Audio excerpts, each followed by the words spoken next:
আমাকে একটা টিভি এনে দিও তো, একা একা সময় কাটছে না। আমার কাছে এখন টাকা পয়সা নেই, ওসব টিভি টিভি পরে। কেন?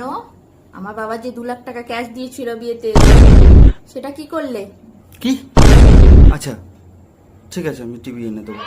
এই যে আমাকে একটা শোকেস এনে দিও তো, শোকেসে খেলনা সাজিয়ে রাখবো। হ্যাঁ, এটা তো এখন খেলনা সাজানোরই বয়স।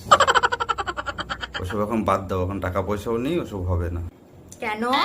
আমার বাবা যে বিয়েতে 2 লাখ টাকা ক্যাশ দিয়েছিল, সেটা কি করেছো?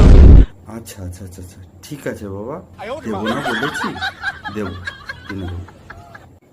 কি গো, চলো না একটু দার্জিলিং ঘুরে আসি, সবাই যাচ্ছে। এখন ওসব হবে না, টাকা পয়সা নেই আমার কাছে, হাত খুব টানা টান আছে।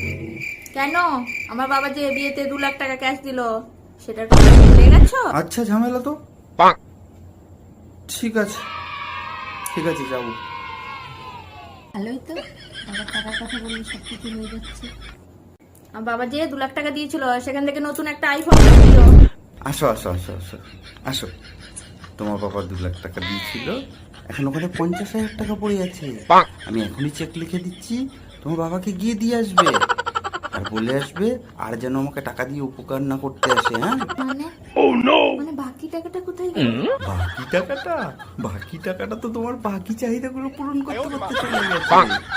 তোমার বাবা একবার দিয়েছিল, আমিও একবারই নিয়েছিলাম, ওই একবারই ভুল করেছি, আর তুমি সেইটাই বারে বারে বারে বারে আমাকে ঘুরিয়ে যাচ্ছ। সেটা তো হবে না বাবা।